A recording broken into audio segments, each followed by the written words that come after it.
Russia's invasion of Ukraine is intensifying with air attacks on civilian areas.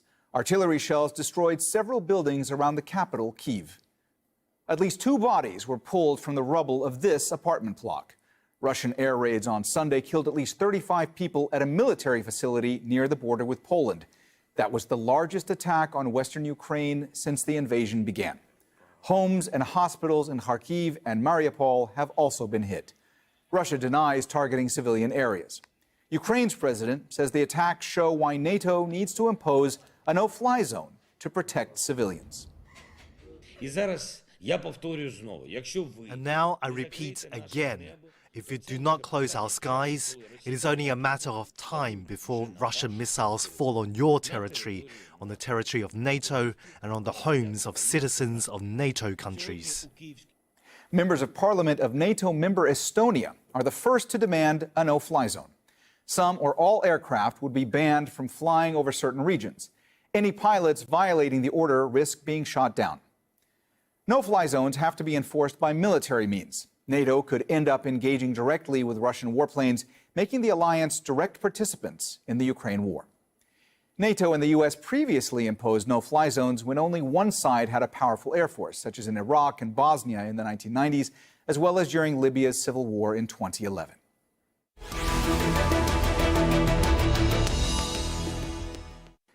All right, let's go ahead and bring in our guests from Kyiv. Helena Yanchenko, a member of the Ukrainian parliament and deputy head of Ukraine's parliamentary majority.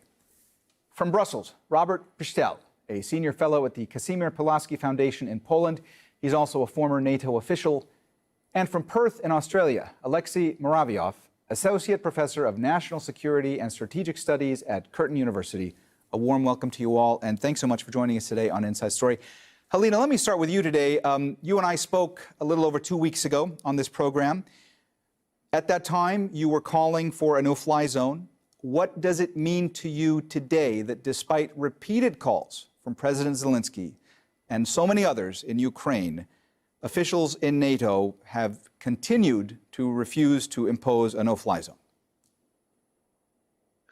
Listen, I will tell you what no-fly zone means for Ukrainian innocent citizens.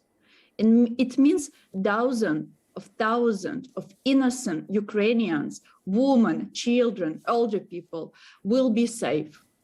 You know that the crimes that Russian occupation troops are now committing in Mariupol and many other cities. But Mariupol, the situation in Mariupol is the worst. Today, deputy mayor of Mariupol reported that 20,000 civilians were killed in Mariupol only. 20,000 people. Do you imagine that? Do you imagine the scale of these crimes of Russian troops in Ukraine? And they hit Mariupol heavily from air. They hit it from aviation. They hit it with its grads, tornadoes, and stuff like that. They sent missiles to the peaceful cities of Ukraine. 20,000 innocent Ukrainians killed in only one city.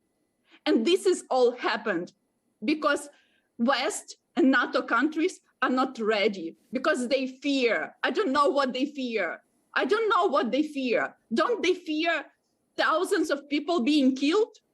But because they still fear to implement no-fly zone in Ukraine, the crimes against humanities, the murders of thousands of civilians are going on a daily basis. Now I'm in Ukraine, in Kyiv, and I should tell you that it is horrible. We are going through a nightmare. Many cities of Ukraine are going through a nightmare of it on a daily basis. We hear missiles from our windows on a daily basis.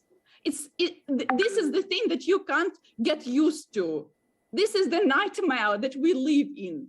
And no-fly zone will definitely help to stop these crimes of Russian troops that they commit and keep committing in Ukraine. This is what no-fly zone means. And we believe that no-fly zone should be implemented.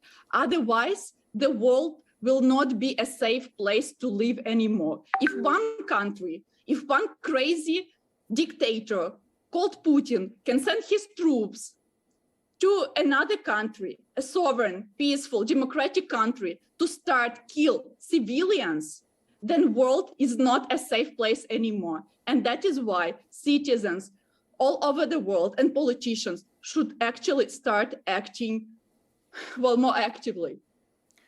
Robert, you heard what Helena had to say there about all that's going on throughout Ukraine.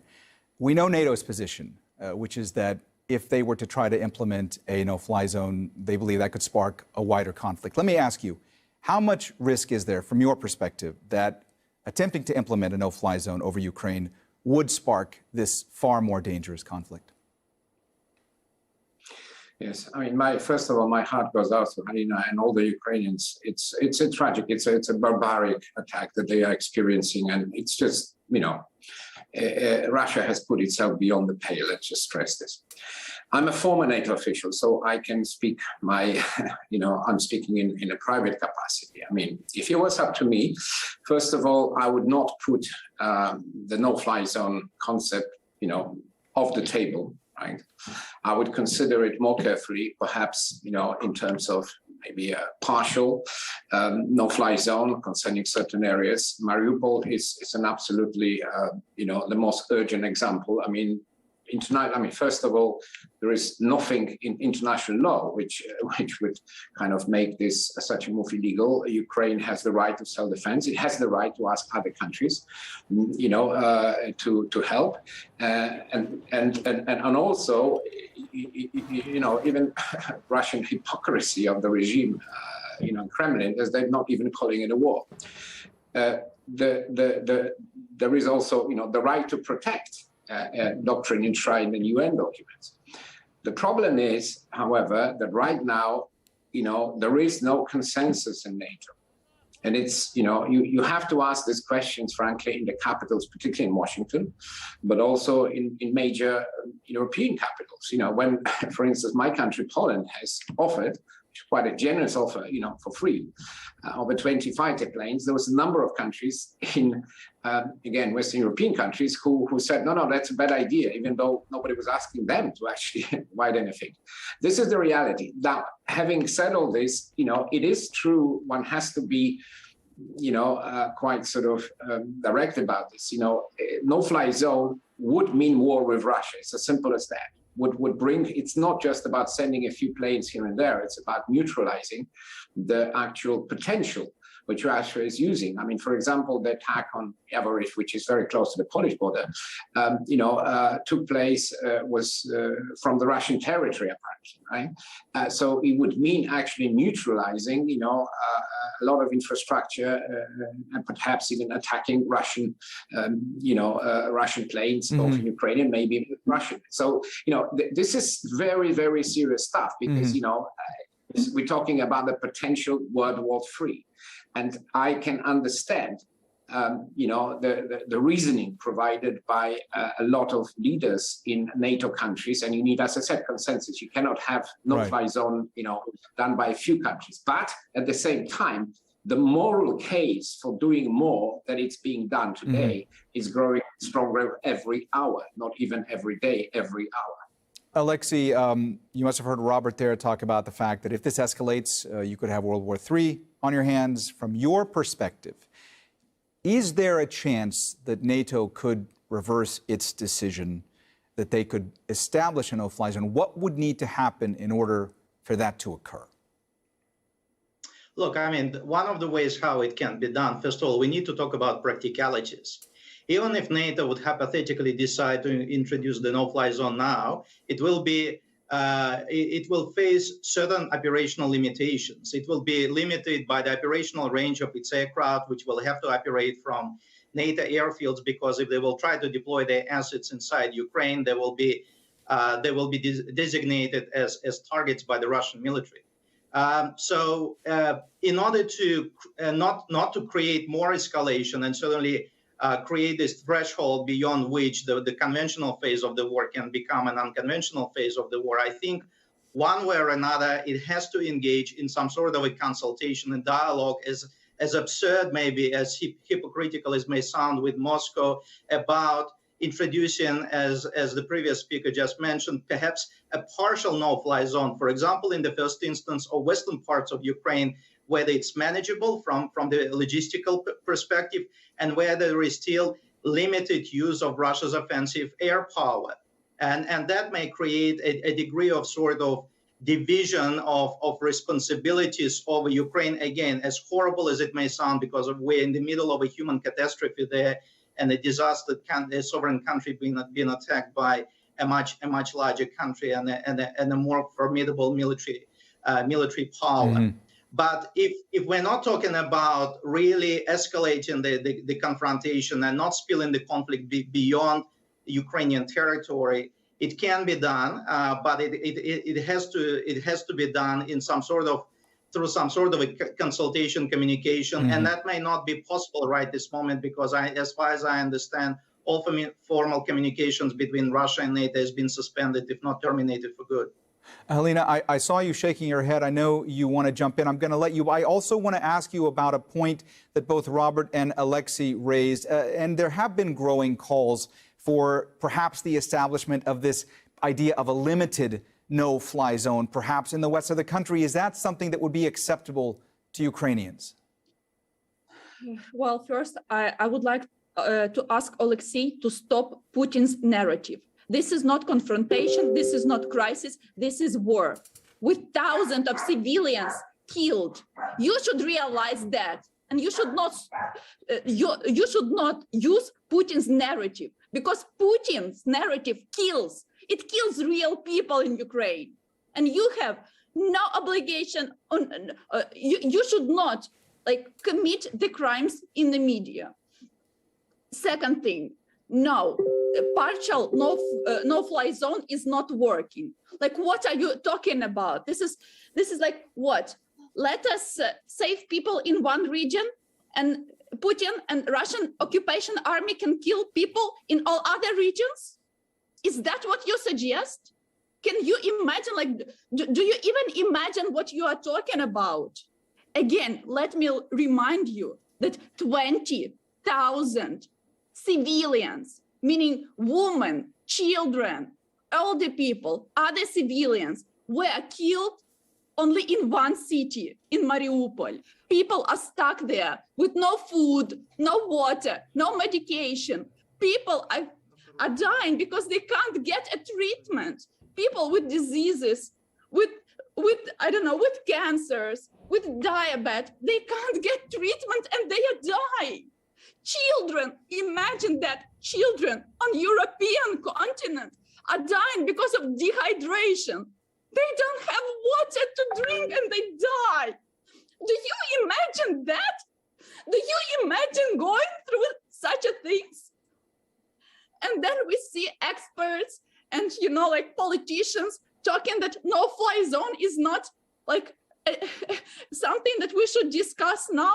Let's think about it later on, when another dozen of Ukrainians will be killed, when another million of Ukrainians will become refugees. Is that what you are talking about, really? Helena, is that what we should discuss? Helena, may I ask you, if NATO continues to refuse to establish a no-fly zone, what else would Ukraine like to see in the form of assistance if they continue to refuse that? NATO is the biggest disappointment of this year. NATO is a total disappointment. It's an organization which cannot protect anyone, which cannot protect even its own countries. And we should realize that. We should not look at NATO. We should actually communicate and request for help for certain countries which realize that Putin and Russia is a threat. Putin and Russia is a threat for the whole world, for global security. In the majority of European countries, in their, strategic documents, it's already said, it is already said for years that Russia is a threat for global security. It is a threat for European security. And nowadays we see it all.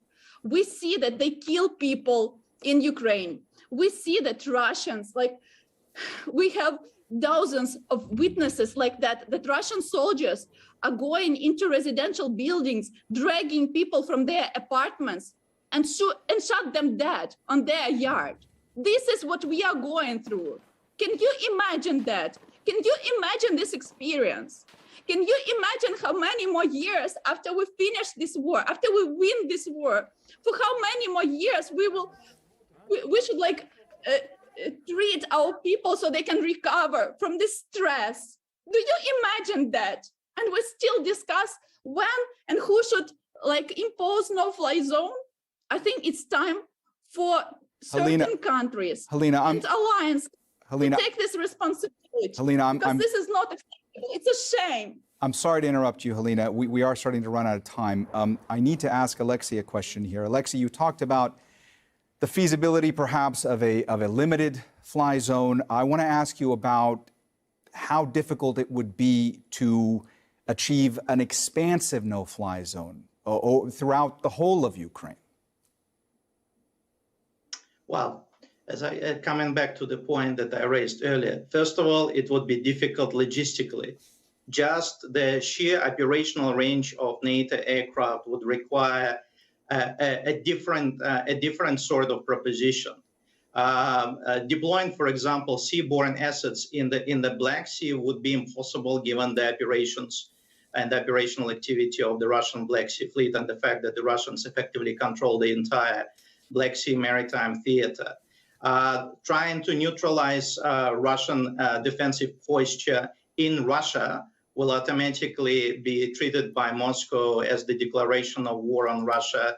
And in the current circumstances, given the fact that NATO has 3 nuclear-armed states, that may premeditate the escalation of the conventional conflict to a nuclear phase. Again, no one knows whether Putin will press the button or not press the button, but certainly the decision makers in Brussels, the decision making in Pentagon would not be at risk of entertaining the option, what if he will not press the button, because everyone who is serious and who knows the business of strategic and defense planning tends to operate from what worst case scenario upwards rather than from optimistic scenario downwards. So given the current state of complete mistrust, given the current state of countries not listening to one another, and certainly Russia and the West being on worse terms, I mean, the current situation is much worse than the darkest years of the Cold War confrontation. I think NATO is simply risk avoiding. And by doing that, I certainly completely agree with Helena. It's doing industrial damage to its reputation. It's actually undermine its credibility as the world believes to be the most powerful defensive alliance. When it doesn't have the political will to challenge Russia over Ukraine after years of sidelining with Ukraine, after years of providing military assistance to Ukraine, after years of giving promises to Kyiv about eventual membership in its defensive structure, and with EU providing similar sort of promises with the eventual membership in the EU. And now it seems to be falling apart simply because the Russians decided to undertake kinetic action, which is obviously unwarranted aggression against a sovereign nation. It really, first of all, undermines European confidence in their own strategic affairs. It undermines, I think, European confidence in the United States as the private security guarantor on one hand. On the other hand, it certainly provides generals in Moscow with additional confidence in exercising more lethal force because they can see that NATO is simply too scared to challenge them. I'm sorry to interrupt you, Alexei. Again, we are starting to run out of time. I need to ask Robert a question. Robert, I saw you reacting. It looked like you wanted to jump in, so I'm going to let you do that. But I also want to ask you about the fact that the Parliament of Estonia has become the first to demand a no-fly zone of a NATO member state. Do you think that there's going to be more pressure from NATO member states to try to impose a no-fly zone? Yes, I mean, this is, by the way, I was shaking my hand because I now part company with Alexei, because he was actually, his last remarks, he was basically repeating, repeating Kremlin narrative in a more subtle way. Sorry. We are much more united than, the important thing is this. First of all, again, I try to explain what the problem is, but my sympathy is with Alina, because I believe that, we cannot just watch this like, 20,000 people being killed in Mariupol is enough just, to demand to do more. And I think the public opinion in our countries will grow much harder with every hour. The second point I would make, and this is where I say you are totally wrong. You're trying to portray, NATO is, there is no consensus for various reasons, but, the Russian armed forces are inept, ineffective, and frankly, they're a bunch of cowards because they are unable to conduct a proper military operation. They could not do it in Syria. They could only bomb innocent people in Syria. They could not conduct it in Chechnya, and they're repeating this in Ukraine. So in my view, the actual ability, if a political decision was made by NATO, and it would have to be by NATO. Again, sorry, Alina, I'm not the one taking decisions, but if I were, my fear, my calculation about the ability of NATO to actually impose it is much more optimistic because of the complete shambolic, corrupt way. We're talking about not just war crimes, but plain pillaging, which the Russian soldiers engage with. They are not able to fight openly with the Ukrainians. So in other words, if NATO decided to go with the risk of the Third World War de facto, but I'm pretty sure that it would be able to overcome the Russian military forces. That is the reality. But again, I come back to the point. This message has to get through. It is getting through to a lot of people in different capitals, but at the same time, we need to have, respect the fact that, there is, NATO countries are democratic countries, and they all, look at the situation from the point of view of security of the people that they represent, and one cannot neglect this. So in other words, we are where we are today. But if Russia continues this barbaric war, who knows? The public opinion may actually, change the views of the people who make those decisions. At the moment, the main effort has to be on helping Ukraine with defensive, with military assistance, and that is happening as we speak. And that is the most important thing that we can do right now. And other things, well, it's Alexei, we only have a little over a minute left. It looked like you might have wanted to respond to what Robert was saying, so I'm going to give you a chance right now. Look, it all comes down to the point, okay, if NATO will agree on using military force to intervene, who is going to do it? Clearly it's not going to be Estonia, who was the first to vote for it. So it's going to be established military powers. We also need to remember, just give me a second, please. We also need to remember that you need to give full credit to the Ukrainian military. In the context of the Ukraine's defensive posture, Ukraine right now, or at least prior to the war, deployed one of the most effective military forces, in some instances superior to some of the militaries of a number of NATO member countries. If Russia is so bad in its combat performance, well, why don't generals in Brussels make a quick decision and destroy the force that, according to you, is performing so badly? So I think we need to understand the realities on the ground, and we also need to understand the complexities of the situation. And when we discuss in war, it's important that the war is discussed by people who actually understand the business of war fighting, not people who are making empty promises and who are not going to end up fighting. Who are not going to go to the front line to actually confront that force. So before you simply say and make promises about destroying the force, assess it first and then make your decision. And clearly this is where NATO has been stuck with that assessment. All right, well, we have run out of time, so we're going to have to leave the conversation there today. Thanks so much to all of our guests, Halina Yanchenko, Robert Pishtel, and Alexei Muraviev. And thank you, too, for watching. You can see the program again anytime by visiting our website, aljazeera.com. And for further discussion, go to our Facebook page. That's facebook.com/AJ Inside Story. You can also join the conversation on Twitter. Our handle is @AJ Inside Story. For me, Mohammed Jamjoom, and the whole team here, bye for now.